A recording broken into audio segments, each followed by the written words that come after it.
Welcome back to Commit to Change with Crystal. I'm Crystal Saturday, Hey, I'm Ryan Saturday.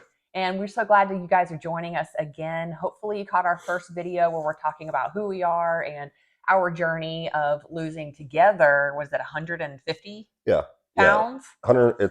I've gained 8 pounds back on purpose? on purpose. Yes, and I too have also gained 11, 12 pounds back on purpose. But, at our lowest point, we lost 150.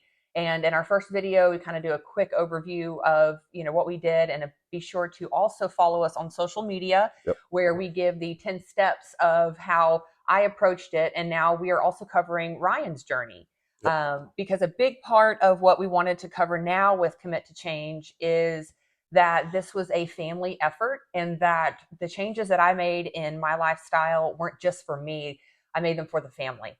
I kind of took up that onus on myself of I'm grocery shopping, I'm preparing the kids' meals. Ryan's cooking, but he's cooking with the ingredients that I'm bringing home. And I usually only did dinner. Yes, and if it's not in the house, you can't eat it. And so big part of what we wanted to share in this video and what we think could help a lot of you out there is go over some pain points and things that we find that we overcame or thought were bigger obstacles than they were, of why we didn't want to get started for years. Yeah. Um, Or like what prevents people from getting started. yes, exactly. Like, I think that we all have an idea in our head of what it's going to take. And we want to break through some of those. Maybe like there's some slight truths to some things, but Yeah. then, kind of break through some of the falsehoods of And getting limiting in health, beliefs. a lot of limiting beliefs as well. So that's what we're going to cover today is we have a few things in mind that I know for me, like mine are my personal ones, and then you have your own because every person's different, right? Yep. So I'll jump in. It's like for me, the biggest thing that prevented me from starting was every time I had attempted to diet previously, I didn't have a lot of success. I would measure on the scale and I wouldn't see much progress at all. And then when I would see progress on the scale, I'd look in the mirror and not see maybe as much progress as I had hoped to. And this would usually get me like to a place mentally where I just didn't want to continue. It's like, why do this? And why Yeah. like torture myself and not eat the things that I want to if I'm not going to have a positive outcome? Right. And I feel like a lot of the things that held me back was I knew nothing about food, really. Honestly, Ryan can attest to this. Cooking stresses me out. The idea of preparing meals would really, we joked for a while there that I probably wouldn't eat if he wasn't cooking dinner. And so for me, not understanding food at all, and not from, I knew where food came from basically, but what's protein, what's carbs, fats, all of that. And then of course the importance of what they play in our body. Mm-hmm. And then I have a thyroid issue, Hashimoto's, that is underactive thyroid when you get older, that is notorious for weight gain. And you can kind of feel defeated when you have a medical diagnosis, a Sure. lack of knowledge, Yeah. and then a lack of results when you are trying and you do have some knowledge. Yeah. This all can make anybody say, what's the point? Yeah. Absolutely. I know that's my story. One of the limiting beliefs that I had was, and I shared this in the first video, and I think a lot of guys suffer from this, is it's our assertion that it's going to take a crazy amount of working out and effort, aka running hills, running stairs, running full speed on the treadmill, lifting weights 6, 7 days a week, in order to get the body that you want. But our bodies are machines. Just like a car, you have to do oil changes. You have to maintain the vehicle. You don't drive it 24/7. You give it time off, right? It's the same thing with our bodies. We need to make sure that we're fueling ourselves properly with the right stuff, Mm-hmm. right? And there's no enemy in fats, carbs, even sugar as well can be part of your diet, and of course protein. And I think all of us have a certain mindset when it comes to one of those categories. For me, it was carbohydrates. right? I thought carbohydrates were the enemy because I had a general misunderstanding of A, how important they were, and then B, what they did to my body. What I Mm-hmm. did know is that when I ate a lot of carbs, I would look in the mirror and I'd feel watery Yeah. and not like, And you would see it on the scale too. You can yeah, anybody can yeah, for attest to sure. that if you go Mexican specifically because of the chips, I'd eat a whole thing of chips. eating subs or any of the bread, you get on the scale the next morning and you see the effects. But Yeah, yeah. So the good news is that what we found out is for every carb that you consume, that your body holds 3 to 4 grams of water. So you can imagine if you overeat, let's call it 50 grams of carbs, you're potentially holding up to a half a pound of water, and that's a lot. So you think about these days where we go out with the family, maybe to the fair, and you have mm, like a lot of different kinds of carbs. You got the funnel cake, you got the corn dogs. Yeah, I'm talking to myself right now. I love all these things. I'm listening. the Um, cookies for the cookies, me. and you may have a heavy carb day. Now, the question you have to ask is if there's 3,500 calories in a pound, did you eat 3,500 calories over your maintenance and what you did that day? Highly unlikely. The Yeah. amount of food that would take is absurd, and you would feel sick as a dog. So you likely didn't do that. What you might have done is eaten 500, maybe even 1,000. I could see a world where that could happen over your calories that were needed for the day, some of those being carbohydrates, and you retaining a good bit of water next day. I Yep. know that's my life. That's my story. And I absolutely thought carbs were the enemy, but it turns out that they're not. In moderation, in the right amount, carbs are super duper important. They Mm-hmm. fuel your workouts, give you the no mental mind fog. So if you work, it's super important to have carbohydrates throughout your day. Yep. And the last little thing I thought is I thought carbohydrates turned into fat, like immediately, like your body just turned it into fat, and that was that. And none of those things are true. Thank God. We Yeah. can all enjoy our carbs. The truth is that I think maybe a lot of us were taught those things. Like I don't think there our belief system that carbohydrates are bad. I think like carbs have been villainized, right? I don't think so too. I think that maybe they weren't as understood, up until recently of how important they are for specifically muscle development. Mm, Your brain literally runs on carbs. So there's a yeah, lot of the glucose and your body has yeah, the multiple forms glucose. of energy.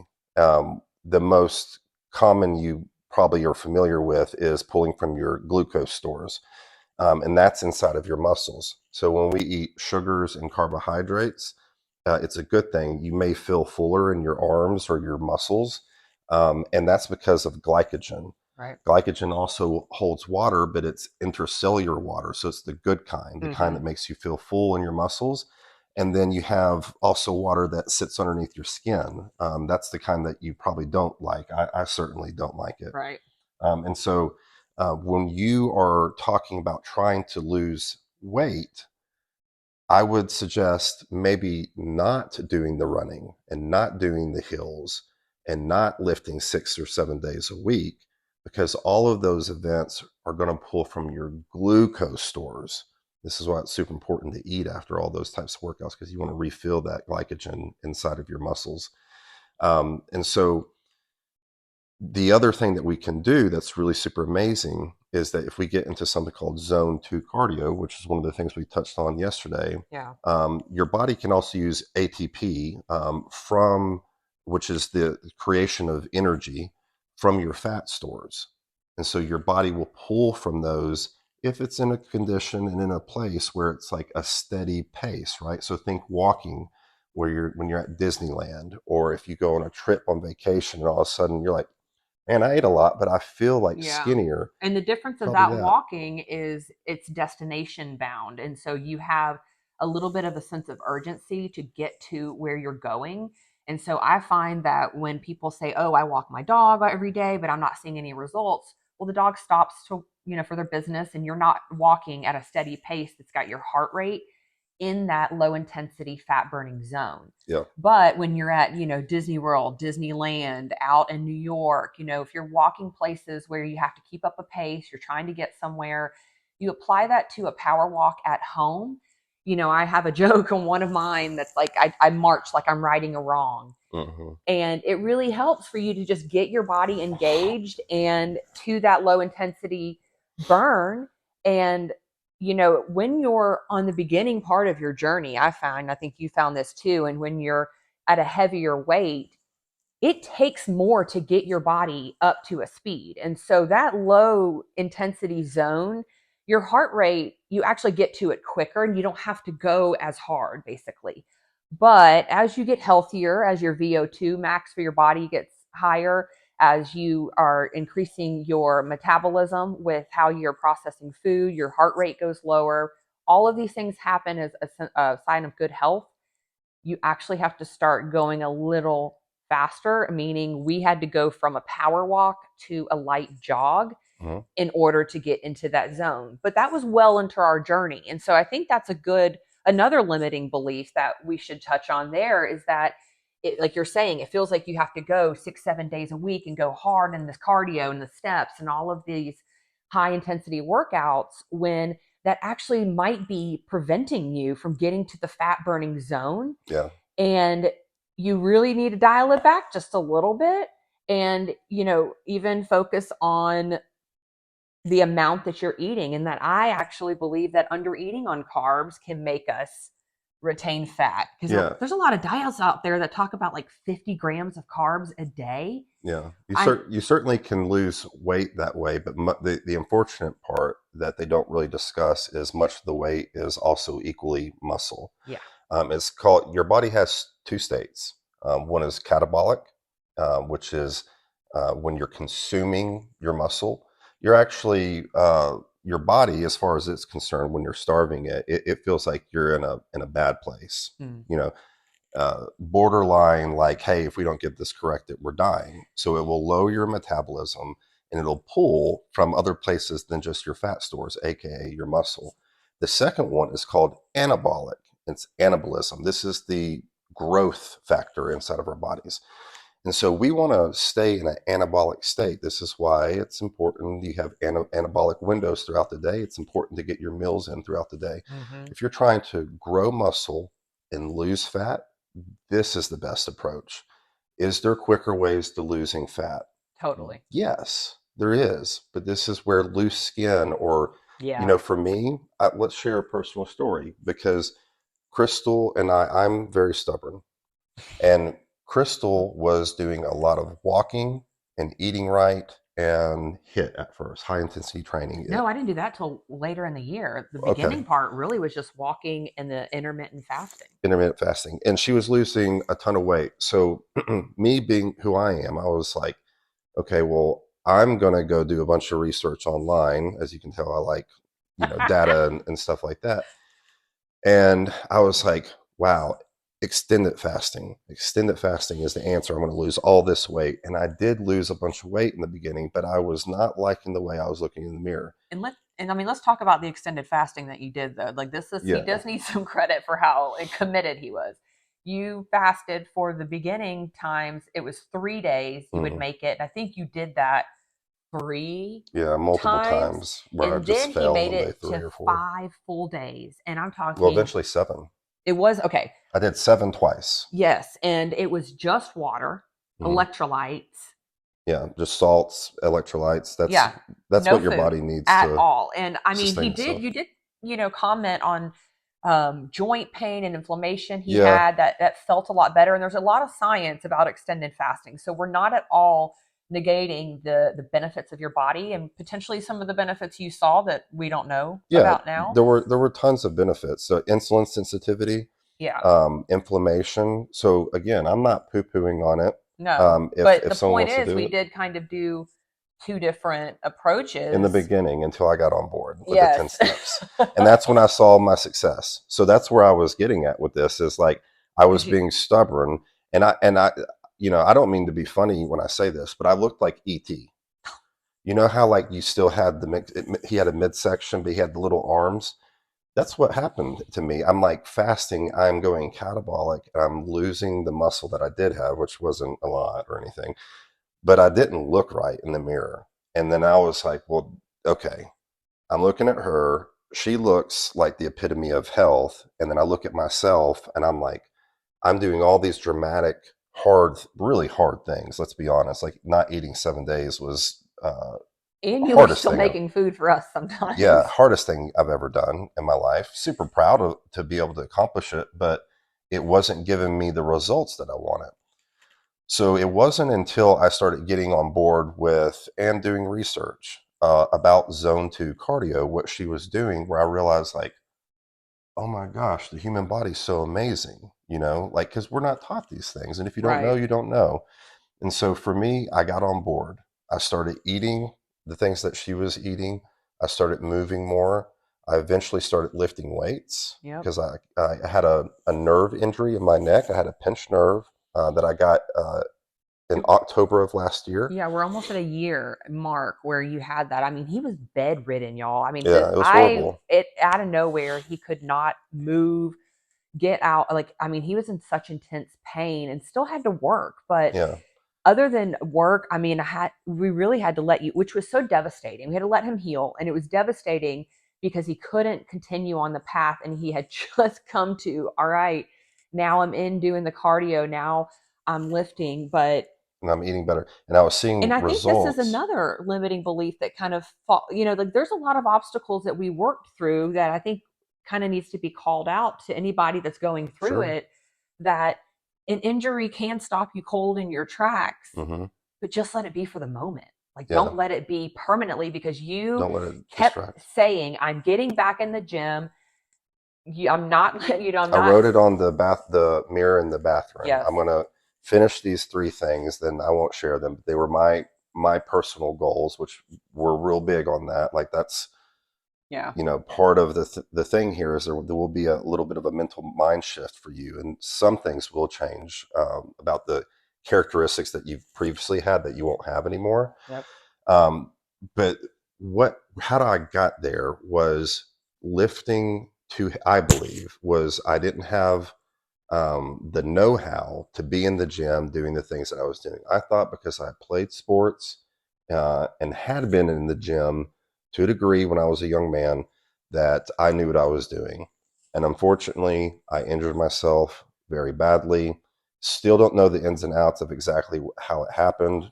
Boring story, but the effects were horrible. Um, and so the point of all telling you all that is that, like, we want this to be a progression for you. Mm-hmm. Learn from our mistakes. Yeah. Like, don't go to the gym immediately and expect your muscles that have not been used in that manner to be ready to roll. Yeah.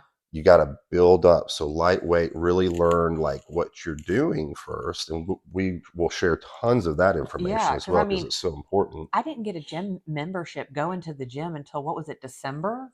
And I started to Yeah, go with your mom on like maybe, Fridays. yeah, But, somewhere in there. September, October, November, December, somewhere but, towards the end of the year. if you want to do, like you're to your point, if they want to do workouts, like it's important to really start with that light weight Mhm. and build up, stabilizer muscles and Yeah, things like your that. ligaments, your joints, all of it, super duper important. Yeah. So another limiting belief, right, is that you have to do all this crazy stuff in order to see results. And it wasn't until I got consistent and gave my body time to learn what I was doing, time to recoup and recover from these workouts. Yeah.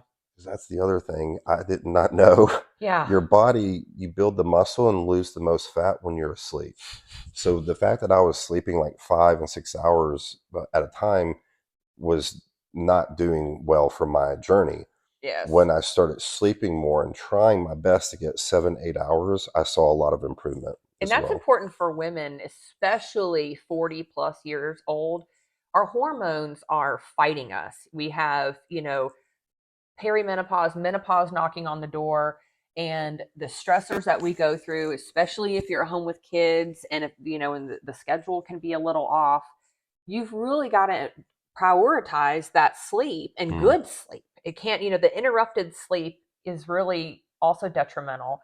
But if you can, really try to work on getting a routine down with you and the family where, everyone is on a good circadian rhythm for themselves, but the hormone regulation that comes with also the healing that goes on in your body while you're asleep is so crucial. Yeah, super. And I mean, I even find myself now when we have had off times of regular off sleep cycles where I feel like you can feel it. It's like your body just is almost more sluggish, and Hmm. it's like you're talking about a vehicle maintenance and allowing it to rest and not running it 24/7 is important. Yeah, super important. Yeah, there's no doubt about it. There is a journey that you have to. We talked about this in video one. It's like step zero, right? Is to Mm-hmm. make the decision, because I don't. The way I look at it is this: if you were able to get to the point in your health journey where you say, I don't have to love this, but this is now part of who I am, that's a great place to be. Yeah. And why do I say that? It's because I still, to this day, have parts of this that I'm learning to love, Mm-hmm. right? Leg day. Leg day, extended cardio sessions, Yes. drinking my water, Yeah. trying to get like a gallon of water in a day. I find it extremely hard to do. So I have to be mindful and think about these things still. I'm really pretty good about the food. Like when I'm Yeah, he's eating, great. if I eat a cookie or something, I have a reason behind it. Like I'm doing leg day today and I missed a meal. This isn't the best thing to put in my body, but guess what? I can have it. And It's it's true. it is true. You can use it as fuel. Hmm. And something that I've dorked out on that I feel is important to touch on, where you're talking about doing things that you don't want to do and learning to push through that disdain. Hmm. There's a part of your brain that grows every single time you do something you don't want to do. Yeah. So this is, and it, I have seen a tremendous difference in myself of pushing through on things, tasks at home, major projects that I think I've learned this resiliency because of doing leg day workouts I didn't want to do, the ancillary workouts where I don't feel strong and I feel silly. I still do it. And you too are pushing through, and this part of your brain grows every time you do that, and so Hmm. it just helps you with adaptation in other areas of your life.